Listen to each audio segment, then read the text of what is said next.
안녕하세요. 책사랑 오시컨입니다. 신인간혁명 제15권 89페이지부터입니다. 저자는 이케다 다이사쿠, 펴낸 곳은 화강신문사입니다. 8월 16일 드디어 시작된 사포로 학예 지도는 날이 갈수록 기세를 더하여 20일에는 생각보다 일찍 목표인 300세대를 달성했다. 그리고 마지막 날에는 388세대라는 전국 제1의 금자탑을 수립했다. 또한 1957년 6월에 유바리에서 탄광노동조합이 학회원을 쫓아내는 유바리 탄광노조 사건이 일어났을 때에도 신이치는 즉시 홋카이도로 달려갔다. 유바리 탄광의 학회원은 사회를 좋게 만들고자 전년 참여 선거에서 학회 추천을 받은 후보자를 지원했는데 이 점을 가지고 조합의 통제를 어지럽혔다 하여 음으로 양으로 배척해왔다. 학회원은 노동금고도 사용하지 못했다. 사택 수리를 신청해도 거절당했다. 자녀들까지도 따돌림을 당했다. 절복하려 하면 비웃으며 큰 소리로 욕설을 퍼부었다. 물도 뿌리고 소금도 뿌려댔다. 그렇지만 동지들은 참고 또 참기를 거듭하여 언젠가 반드시 불법의 위대함을, 학회 올바름을 인정하게끔 만들고야 말겠다며 성실하게 대화를 계속했다. 그러나 탄광노조가 전기대회에서 학회를 적대시한 신교의 자유를 위협하는 행동 방침을 결의하기에 이르러 유바리 학회원은 마침내 소리 높여 항의하며 데모를 했다. 그러자 유바리 탄광노조는 학회에 대결할 것을 전달하고 홋카이도 탄광노조도 학회 박멸을 지시했다. 현재 회원이 학회본부에 그 사건을 보고하러 오자 신이치는 당일 홋카이도로 향했다. 정강석화 같은 행동이었다. 한순간의 뒤늦은 대응이 돌이킬 수 없는 실패로 이어지는 경우도 있다. 결전의 승패를 좌우하는 결정타는 바로 신속한 대응과 행동에 있다.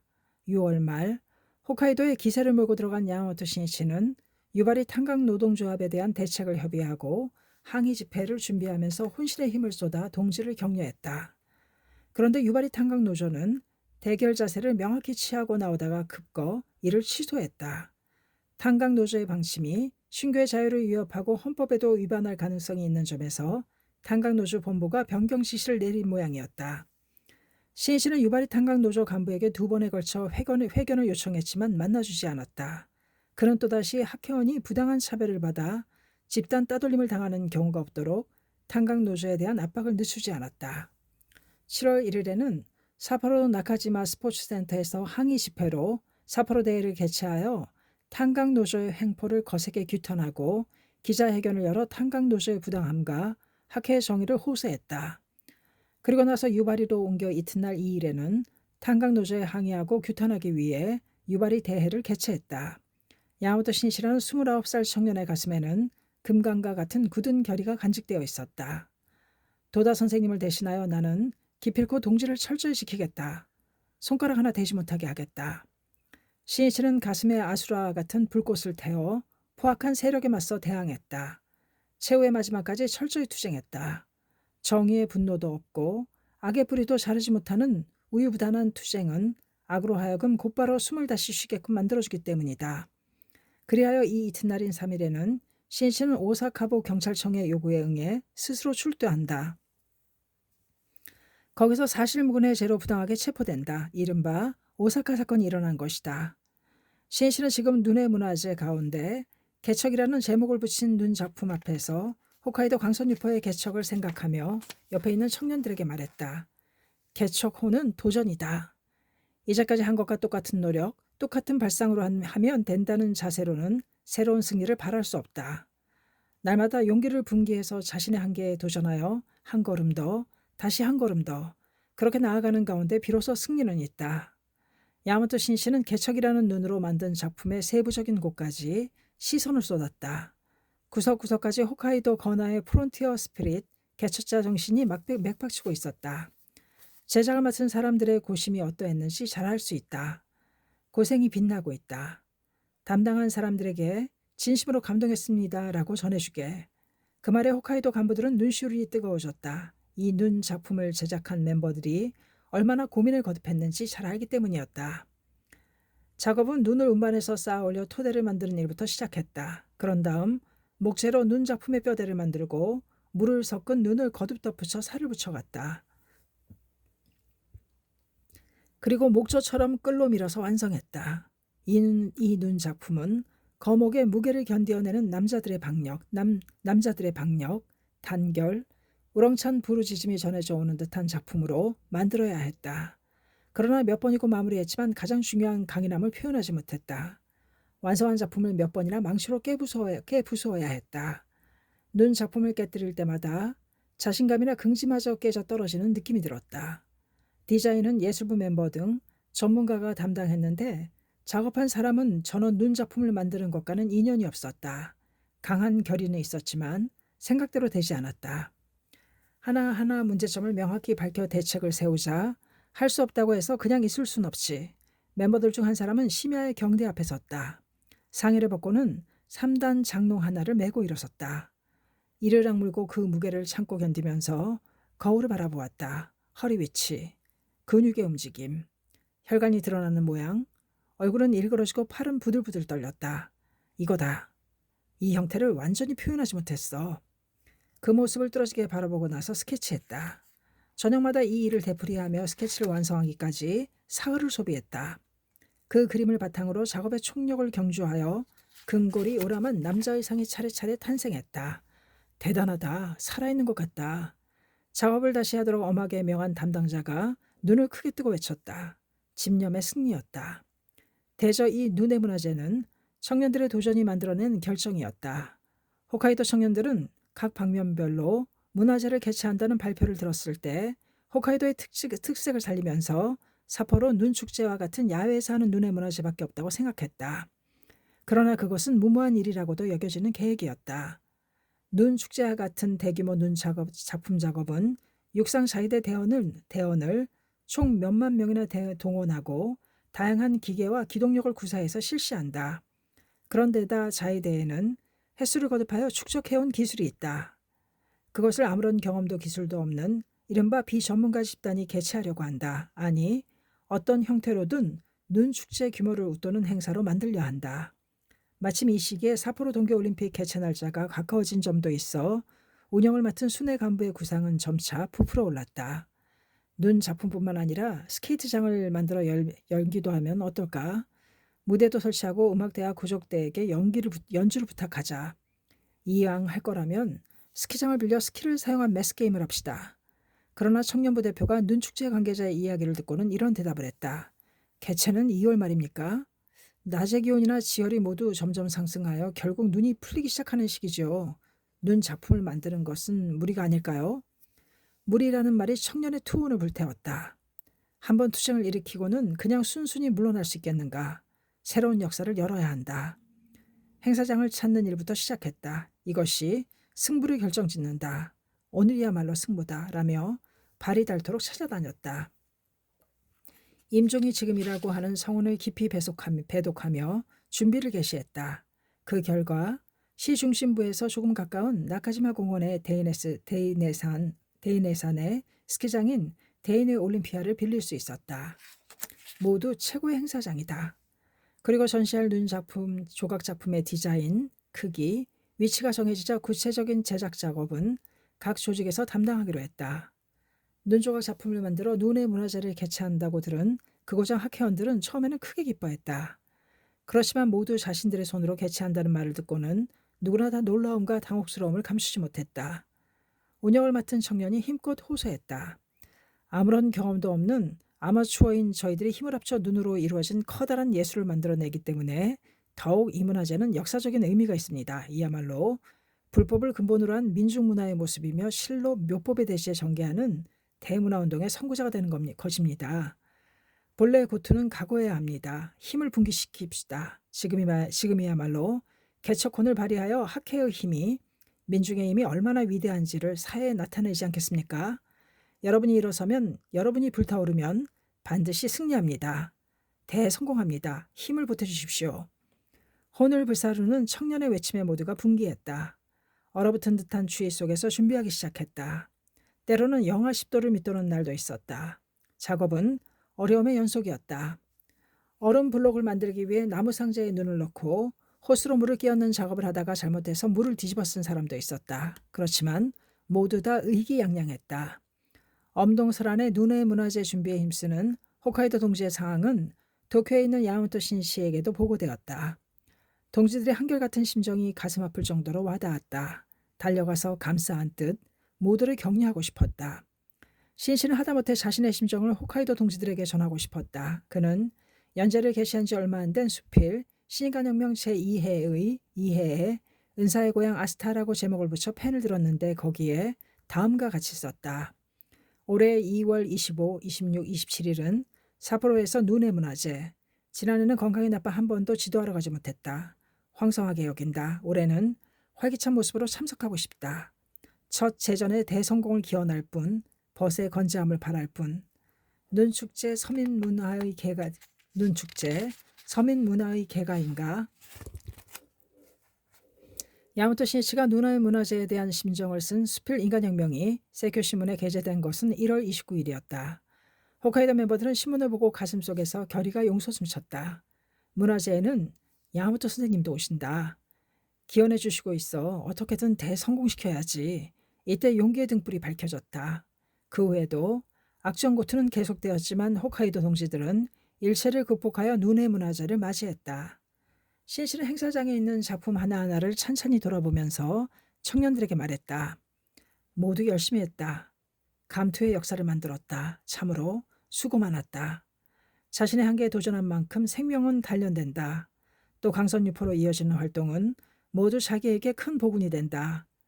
어린이나라 코너에는 코끼리와 기린 같은 눈조각 작품도 있었다. 손수 만든 형형색색의 꽃들을 가미한 서민의 창가라고 제목을 붙인 코너도 있었다. 마녀의 숲에는 높이가 좋기 8m를 넘는 빙설상인 큰 궁전이 우뚝 솟아 있었다. 그 옆에는 정교하고 치밀한 오중탑도 있었다. 신이치는 제작에 임한 멤버들과 스태프의 모습을 보면 반드시 수고 많군요. 고맙습니다는 말을 건넸다. 모두의 고생에 보답하고 싶었다. 감사의 말, 격려의 말은 새로운 출발의 힘이 된다. 또 맨 안쪽에 있는 환상의 숲에는 공원의 자연림을 배경으로 길이가 150m 되는 눈의 계곡과 폭포를 만들고 두루미도 만들어 배치했다. 여기에다 스케이트장을 설계해 피겨 스케이팅의 화려한 연기를 선보였다. 신씨는 행사장에 있는 학회원인 노부인의 손을 잡아 자리로 안내하며 함께 나란히 앉아 연기를 감상했다. 오래오래 사세요. 그리고 또 오늘부터 함께 강포 여행을 떠나지 않겠습니까? 투쟁하는 것이 인생이니까요. 한 사람 한 사람이 고투를 거듭해온 동지다. 민중의 대영웅이다. 신씨는 모두에게 위로의 말을 건네고 칭찬하며 격려하고 싶었다. 피겨 스케이팅을 연기한 이 스케이트장도 만드는데 난항을 거듭한 작업이었다. 2월에 들어서 날씨가 차츰 따뜻해져 갔기 때문이다. 스케이트장은 눈을 밟아 다져 밑바탕을 만들고 날마다 그 위에 작은 내에서 퍼올린 물을 호스를 사용해서 안개 상태로 살포하여 생긴 얇은 얼음으로 조금씩 덮어 만들었다. 그러나 은행나무 주변, 뿌리 주변 등에서는 얼음이 셔벗 상태가 되어 있었다. 땅속의 온도가 높아졌기 때문이다. 또 얼음면에 조금이라도 울퉁불퉁한 곳이 있으면 피겨스케이팅 연기에 치명적이 될 수 있다. 시설 설비 담당 멤버는 대패와 흑손을 들고 빙상에 코끝이 닿을 정도로 몸을 수그리고 엉크려 얼음면에 미미한 기복도 빠뜨리지 않고 표면을 매끈매끈하게 만들었다. 이튿날 새 발자국이 있거나 바람에 떨어진 잎이 얼음 속에 묻혀 있거나 하면 또다시 고쳐야 한다. 개최하기 전날에야 특별히 설치한 스케이트장 위에서 본격적으로 피겨 스케이팅 연습을 할 수 있었다. 그래도 아직 얼음 상태는 완벽하지 않았다. 개최하기 전날 밤 시설 설비 담당자들은 모두 열심히 기원했다. 할 수 있는 일은 모두 했다. 그러나 기온이 올라가 버리면 일체는 물거품으로 돌아간다. 이제는 기원밖에 없었다.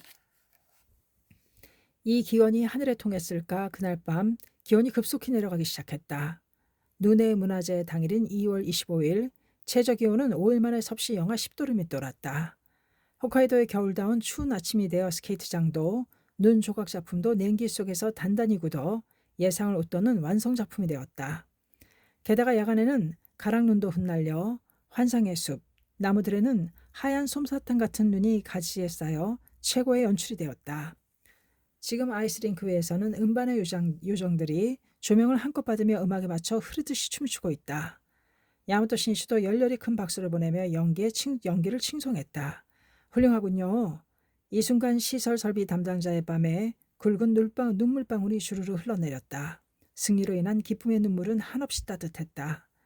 이튿날 26일 야마토 신이치는 제1행사장인 네인의 올림피아에서 매스게임 등의 연기를 감상했다. 실은 이날 신이치는 발열 증세가 있었다. 지난해 이후 건강을 완전히 회복하지 못한 채로 새해를 맞이한 데다 홋카이도의 추위가 신이치에게 몹시 힘들었다. 아침에 열을 재니 섭씨 39도에 가까웠다. 그러나 모두가 기다리고 있으리라 생각하니 가지 않을 수 없었다. 스키장에는 1971년도 홋카이도 눈의 문화재 젊은이의 광장이라는 글자가 드러나 있었다. 오후 1시 반 팡파레가 드높이 울려 퍼졌다.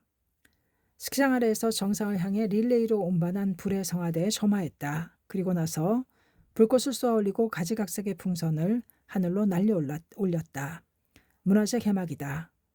스키장 정상에서부터 노란색 스키복을 입은 그룹이 선명한 스키 자국을 그렸다. 위세당당한 엔진 소리를 울리며 산기슭에서부터 스노우빌을 탄 그룹이 정상을 향해 단숨에 뛰어 올라갔다.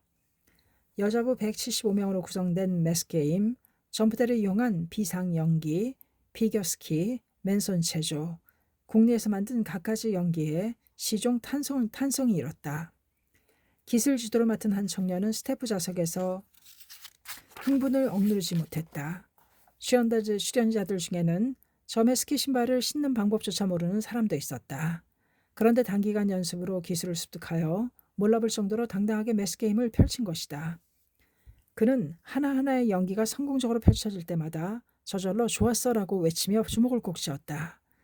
자신은 비록 영광스러운 무대에 서지 못하지만 고생하며 애쓴 만큼 감동이 있고 충실감이 있으며 환희가 있었다. 그것이 생명의 인가의 법칙이라 할 수 있다. 그 중에서 앞건은 30명 멤버들로 이루어진 단체 체조였다. 4명의 스키어가 어깨에 스키를 신은 사람을 태워 마치 말을 탄 모습으로 하고 미끄러져 내려왔다. 도중에 위에 서 있는 한 사람도 휙하고 착지하여 함께 미끄러지기 시작한다. 환석이 크게 터지고 박수 소리가 메아리쳤다. 내빈들이 보았을 때 청년들의 연기는 프로 스키어들이 한 것이라고 착각할 정도로 훌륭했다. 이어서 은백색 스키장의 스키어들이 그림을 그리기 시작했다. 파란색 옷을 입은 멤버들이 후지산의 윤곽을 그리고 노란색 옷을 입은 멤버들이 산꼭대기 부분을 경사면 가득히 그리고 또 오렌지색과 녹색 깃발을 든 여자부가 산기슭을 나타냈다. 이후 전체 출연자들 속에서 홋카이도 건아의 노래가 터져나오고 피날레를 맞이했다. 야마토 신이치도 노래를 불렀다. 신혈 때문에 그는 계속 오한에 시달렸지만 홋카이도 벗을 위한 칭찬과 공전의 마음을 담아 열창했다. 훌륭한 눈의 문화재였습니다. 모두 승리했군요. 역사를 열었어요. 신이치는 가까이 있는 간부에게 그렇게 말하고는 두 손을 높이 들고 성공을 축복했다. 문화재가 끝난 뒤 이고장 간부가 말했다. 스노모빌을 마련해 놓았으니 꼭 타주십시오. 신이치는 모두의 마음을 소중히 하고 싶었다. 그는 스노모빌을 타고 스키장 위를 향했다. 부릉부릉부릉. 맹렬한 엔진 소리였다. 차체는 기복을 넘을 때마다 심하게 튀었다. 스노모빌에서 내려서 보니 거기에는 웅대한 조망이 펼쳐져 있었다. 은백색 산등성이 사이로 시가지가 보이고 그 앞에는 바다가 빛나고 있었다. 이시카리만이다. 선생님, 아시타는 이쪽입니다. 청년이 이시카리만을 바라보는 자리에서 오른쪽을 가리켰다.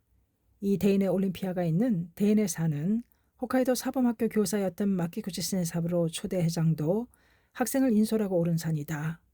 그리고 신이치의 은사인 도다조세이는 이시카리만의 면한 아스타에서 웅비했다. 신이치는 바다를 보면서 마음속으로 말을 건넸다. 마키구치 선생님, 도다 선생님, 두 선생님 고향에 지금 인간 문화의 깃발이 당당하게 펄럭이고 있습니다. 머리를 올려다보니 조금 서쪽으로 기운 태양을 에워싸듯이 한 7색깔 무지개의 고리가 아름답게 빛나고 있었다. 신이치에게는 초대 제2대 회장이 이 눈의 문화재를 지켜보며 새로운 민중문화의 조류를 칭찬하고 기뻐해 주는 것처럼 여겨졌다. 신간혁명 제15권 106페이지까지였습니다. 감사합니다. 책상 오죽헌이었습니다.